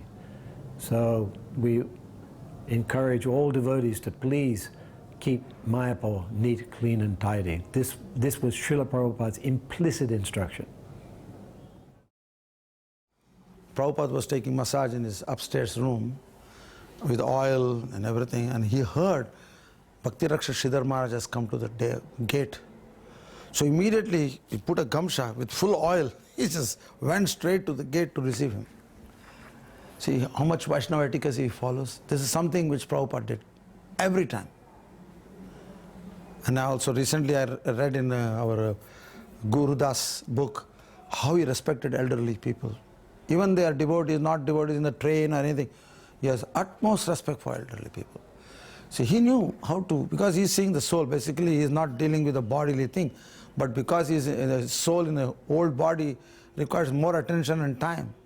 And what to speak of Vaishnava, who happened to be his own Siksha Guru. Sridhar Maharaj is the Siksha Guru of Prabhupada. He's one of the Siksha Gurus. So, how much honor he has. So this is something we have to learn, how to honor Vaishnavas. Not them, see as us and them. We are not us and them. Oh, we never know whom we need help from. You know, if you can use a camera in Krishna's service and a laptop in Krishna's service, why not a sadhu? You know, after all, Chaitanya Mahaprabhu speaks about Trinadapi Sunichena Tarorapi Saishna Amanena Manadena Kirtane Sadari. More humble than a blade of grass, more tolerant than. He doesn't say as humble as Narada Muni, as tolerant as some great king who tolerated everything, or Ambarish Maharaj. Who has heard of Ambarish Maharaj and Narada Muni? How many people know? But tree and grass, everybody has experience. So this is the example which he gives, Chaitanya Mahaprabhu himself gives. So that shows that, Vaishnava etiquette has to be, to utmost degree we must follow that, so that offenses don't happen. And this is something which stands out in Prabhupada's life, very strongly. He might speak some strong points at a certain time and situation, but he is never without any false ego. After all, Krishna can also get angry. Why not? When he kills a demon, it's not like he was very smilingly, he's really there, giving him good boxes. And the boxes are also given by the demon. He's not like sparing Krishna. Oh, he's God, I must, no. They are fighting. Because otherwise they will not do service in the proper way. But that is not like Chanura and Mushtika. It's an interesting episode I heard from Lotus Feet of some very exalted Vaishnavas. They were beating Krishna and it was giving pleasure to Krishna. But it is not considered favorable because their idea was to kill Krishna. Therefore it is not considered bhakti. Whereas the mother Yashoda, she was seeing the milk being boiled over and she was concerned, oh, the milk boils over, it's going to be a disaster. Because she has unlimited milk. Krishna is only interested, but the milk doesn't produce butter and yogurt. Her milk doesn't produce, cow's milk produces. So she was thinking, oh, if the milk is thinking, wow, Mother Yashoda is giving so much milk, she has no limit to her milk. She can go on feeding for next millions of years, Krishna. But what will I do in the meantime? I have no service, so let me commit suicide. So she wanted to boil over and fall on the fire. So Mother Yashoda, she saw in the kitchen that milk being boiled over. She took Krishna, shabak, like that, put him on the ground, went to the kitchen, took the pot out of the flame. So now it might create a displeasure to Krishna. Oh, Krishna was all upset. That's where the Damodar Leela starts. He was so upset with Mother Yashoda that he took away in the middle of his drinking, the ecstasy of drinking the milk of his mother. But she had a real reason, because this yogurt, Krishna likes butter. Who's going to get the butter? If the milk commits suicide, there's no butter anymore. So this is called favorable, even though seemingly unfavorable, but it is favorable. So these are types of reconciliation which Prabhupada did that. Like giving sannyas, maybe seemingly not qualified, but he got the job done. Okay, there may be many faults, but Krishna himself says every endeavor is covered with faults, so big deal. things will be reconciled in due course of time. Classes were one thing, which were always, for me, the word I'm thinking of right now would be mesmerizing. It was, for me, hearing, fortunately, is my favorite thing. Hearing from Prabhupada was indeed mesmerizing for me. But one of the things that I liked, I think even better, was I had the good fortune to go on some morning walks with him, trailing behind as I usually would, and we went on several morning walks in Central Park. And I always thought it was interesting how Prabhupada would connect, or he'd make an observation. There were one time people were doing Tai Chi in the park, and Prabhupada made some comment about that. Why are they wasting their time doing this? I don't know if I should say what he said. I'll say it, you can edit it out if you think it's not appropriate. Prabhupada said, what are they doing? And someone said, they're doing Tai Chi. And he said, what is this Tai Chi? And he said, it's a martial art. They use it for self-defense. If they're in danger, you speed up and it becomes Kung Fu. And Prabhupada said, oh, what a waste of time. He said, I'll just bring my gun. Prabhupada said like that. So he would connect different things we saw on the path, people and places and things, and he would incorporate it into whatever discourse. My hair is standing up again, which is, I think, a healthy sign. He would connect it into whatever was being discussed at the time, and that's what I'm remembering at this moment. And the quality that stood out for me the most was this, how he was equiposed in all situations. Doesn't necessarily mean that he was always just calm, like the standard view people have of, you see nowadays people think transcendental means you walk around with this stare on your face and nothing bothers you and you walk slow and all these things like that. But all the emotions were there all the time. But at the same time, the effect of those emotions were not like how they were for people who are not pure devotees. You know, he was still the same loving, joyful, determined, purpose person. You know, in Chicago, especially I say some Chicago, Detroit, Mayapur, and he's on the Vyasa-san, and there's, you know, surrounded by hundreds of devotees. And you can see he's fixed on his mission or his life. It's not like he's, let's have a good time now. So happy we're all together. Ha ha ha. And yet no one else feels like you need that also. You know, sometimes in their social interactions, you know, you feel obliged to. I have to make you feel good. You have to make me feel good. And if neither party does that, then somebody's offended. But you see Prabhupada come into the temple room, and even if there's older devotees there, the devotees from the 60s standing there, he just walked right by. Not that he's stopping, oh, hi, how are you? Haven't seen you in a long time. How's everything? Hope it was good to see you again. And you never seen them feel like, you know, oh man, Prabhupada didn't speak to me. I can't believe he walked right past me. Nobody felt like that at all. Matter of fact, you felt like I'm hindering him probably. I don't want to get in his way. You know, I don't know, that's a quality which doesn't exist really. You have to be, you can't imitate it. You cannot imitate being a pure devotee. You walk like this, I talk like this, I hold my beads like this, I say like this, or I do like that. You know, we want to come to that platform which comes of its own accord as you get purified. So sometimes for me, you hear people talk, you know, oh, you have to chant your japa like this. And you can't imitate love. You cannot force, you cannot chant your japa with love. You can only chant it with the love you have. And over time, it will purify you. So just seeing that in Prabhupada, even though sometimes he's on the Vyasa-san and he looked like he's upset or something. Actually, if I could lead into a pastime on that, there was also in Chicago, we were, you know, 19-year-olds, 20-year-olds, you got a lot of energy. So generally, it was known you shouldn't dance so wild and crazy. You should just kind of Swami step. Maybe you could jump a little bit. But me and another devotee, we just couldn't help ourselves. I'm sorry, we couldn't help. So we were maybe infamous, you could say, for doing hot foot and all these crazy things. And temple president always, hey, you stop that. Don't you know what Prabhupada said? So then we run to another corner and just kind of do it by ourselves. And every now and then the whole temple would break into this crazy dancing. And okay, we won't do that again. But man, that sure felt good. So here we are in Chicago, and of course everybody wants to please Prabhupada. That competition was there. He kind of built that competition up with the book distribution. So in those days, Radha Damodar was probably getting a lot of attention because they're traveling and they're selling books, and those brahmacharis are the sannyasis. And here the brahmacharis in the temple, considered wimps because you're living with householders and you don't get to travel with sannyasis. So there's this little competition you see naturally when they arrive. So Prabhupada's on the Vyasa-san, they finish greeting the deities, Guru Puja is going on, so everybody begins to dance.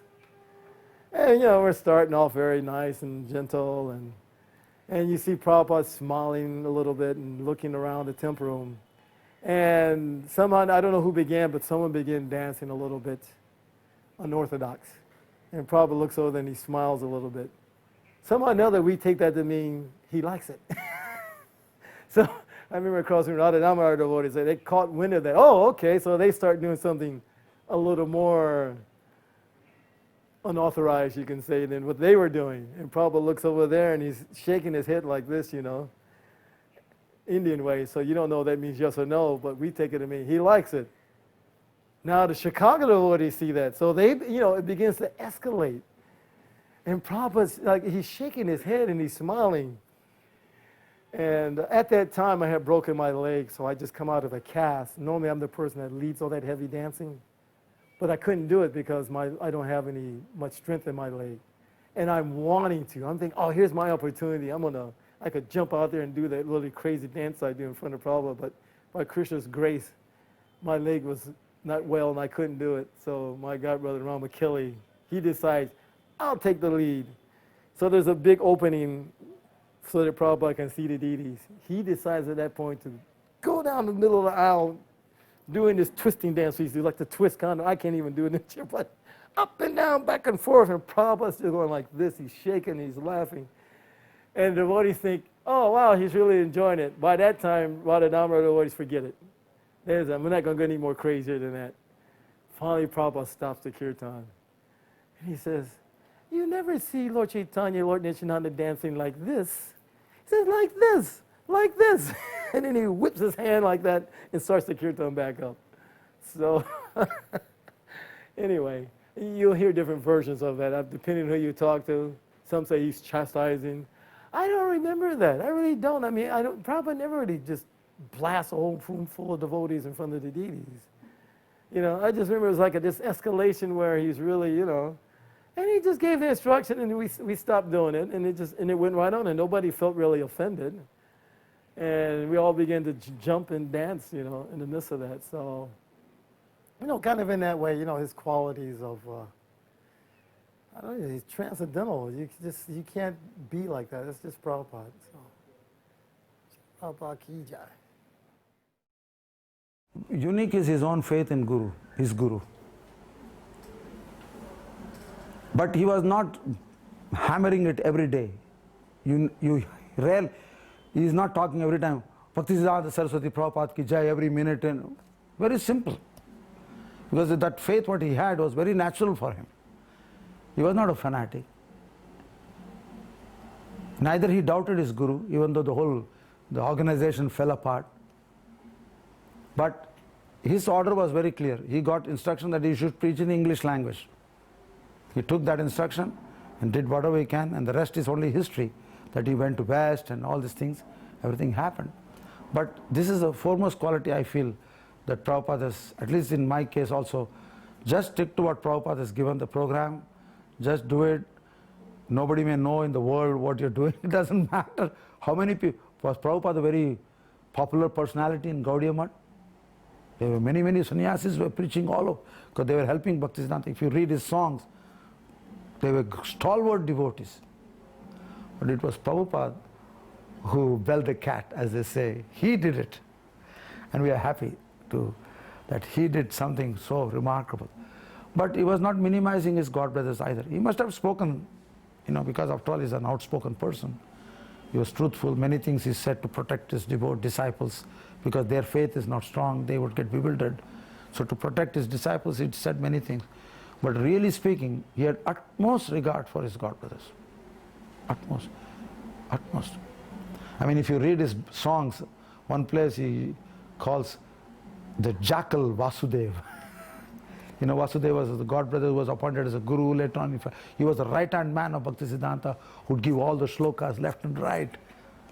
And they did some mistake. Prabhupada was very upset. And in his songs, he writes that. So I was thinking, boy, how am I going to publish this song? Who will, anybody? But Prabhupada had no malice. Call a spade, but no need to have a hatred. But he had utmost regard. But what Vasudeva was doing also, when he was in good times, he was doing great service to Bhaktisiddhanta Saraswati. So that is one thing stands out for me. Prabhupada had faith in his guru, just go on following his program, and everything will work out in due course. You have to also get purified. Prabhupada was a purified soul. He was not a businessman. He was simply following the process. As when he came to America, he was chanting, having classes. What was he doing? He was not having business plans, how to real estate, make buildings. None of these useless things. Simple prasadam, putting a bottle full of gulab jamuns in New York temple. Performing marriages for his disciples. No Gaudiya sannyasis can ever imagine. Buying saris for their own disciples. And the sannyasi buying marriage sari. Impossible. But that is Prabhupada.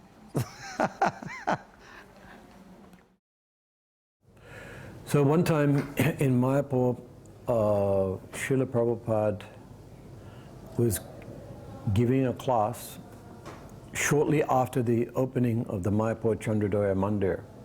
And I remember this class very specifically. And this really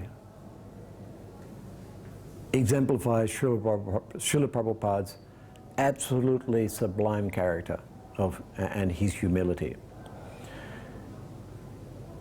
This was a very successful moment in his preaching achievement. He had gone to the West, he'd come back, he had built the Mayapur Chandrodaya Mandir, and it was the opening ceremony. And he was clearly emotional. And the amazing thing that he said, that I remember very clearly, he said, I'm unfit to be your leader. And I couldn't understand. When I was hearing that then, it didn't register with me. But after reflection upon his words, after all these years, I can realize that out of genuine humility, he actually meant it. He would say, I'm unfit to be your leader. He said, Lord Chaitanya has planted you all over the world.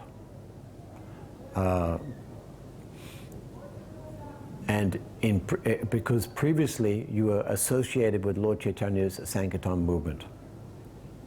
He said, actually, the credit is to you. I'm unfit to be your leader. And I could not understand it in those. I just did not know what he was talking about at that time. As a young devotee, I was 24 years old. I had been a devotee for 4 years.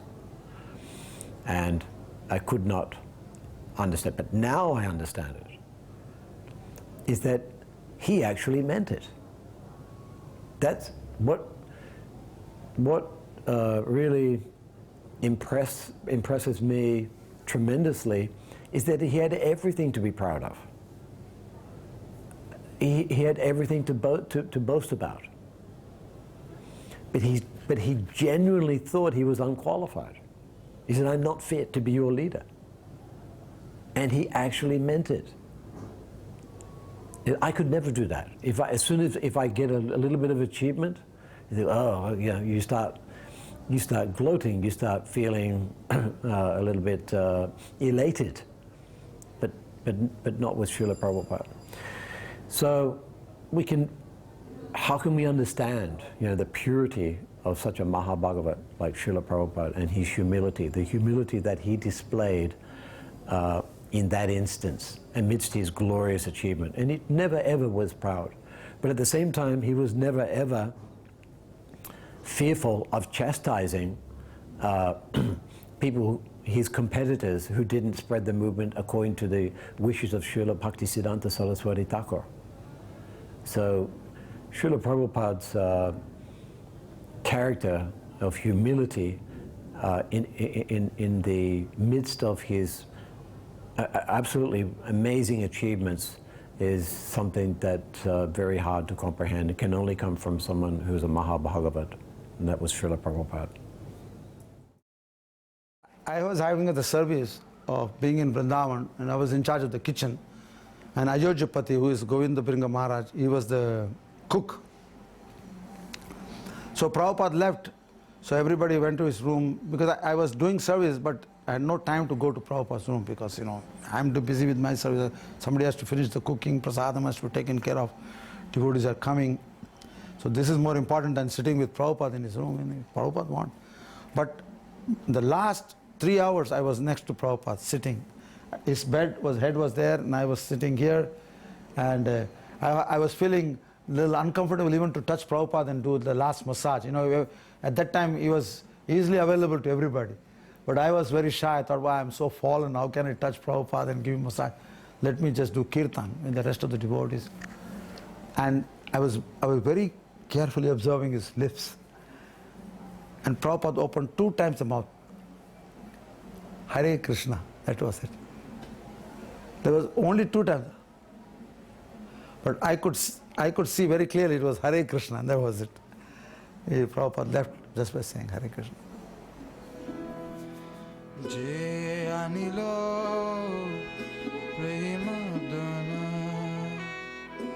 Karuna Prachu